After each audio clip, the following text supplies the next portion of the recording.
Урматтуу президентибиздин өкүлү, урматтуу өкмөттүн өкүлү, өзгөчө маани берип угуп койсоңуздар, президентибиз Сооронбай Шарипович Жээнбеков ушул жылдын 4-февралында мамлекеттик жана саясий ишмер Турдакмын Усубалиевдин 100 жылдыгын майрамдоо жөнүндө атайын жарлыкка кол койгон. Анан анын максатын да белгилеп кеткен. Кыргызстандын экономикалык, социалдык жана маданий жактан калыптануусуна көрүнүктүү салым кошкон Турдакмын Усубалиевдин элесин түбөлүккө калтыруу жана анын туулган күнүн 100 жылдыгын мамлекеттик деңгээлде майрамдалсын деп президентибиз ушундай жарлык чыгарды. Президентибизге рахмат. Анан бул ишти өкмөткө жүктөп койгон. Учурда өкмөт уюштуруу комиссиясын түзүп иштеп жатат. Кече мен Кочкордон келген Турдакмын Усубалиевичтин туугандарын, жердештерин кабыл алдым.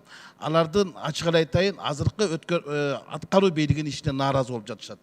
Эмнеге нааразы болуп жатышат? Алар ириде ушул көрүнүктүү салым кошкон көрүнүктүү инсаныбызга көзгө басар Турдакмын Усубалиевдин атын түбөлүккө калтыруу максатында ушул 100 жылдык бар экенин өкмөт башчы өзү жетектебей орун басарын өткөзүп койгонуна нааразы болуп атат.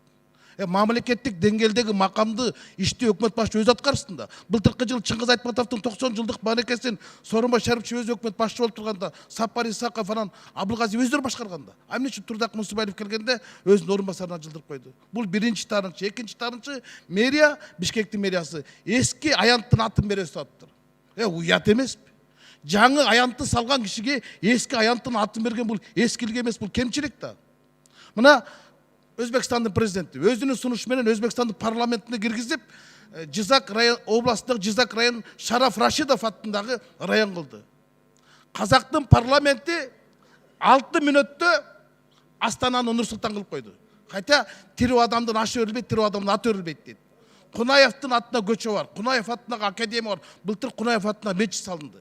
Азербайжандарды айтпай эле коюн, Гейдар Алиевди кандай кылып туруп атын түбөлүккө калтырып атат. Аэропорттон баштап Бакунун бардык жеринде Гейдар Алиевдин аты бар. Ал эми биз ушул 25 жыл партиянын жетекчиси болгон кишиге өкмөттүн үйүнүн алдына парковканын атын берип атабыз да.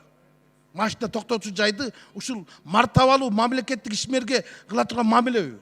Туугандар айтып атат, бере турган болсо бул 1-Май районунун атын берсе, бул жакшы болот эле дейт да. Бербесе бербей эле койсун дейт. Biz артык кылабыз деп тыртык кылбашыбыз керек. Ушуну мен урматтуу Курманбек Сапарбаевич президентибизге жеткирип койсоңуз, алар ушуну айтышты, ушу депутаттар көтөрүп силер да салым кошуп койсоңор деп. Эми биз деле парламентте керек болсо ушул жогорку кеңеш тарабынан токуп туруп өкмөткө сунуш киргизбейикпи? Керек болсо биз отурган ушул ак үйдөгү Турдакмын Усубалиев бюджеттен 1 тыйын албай Черненканын жардамы менен салдырган.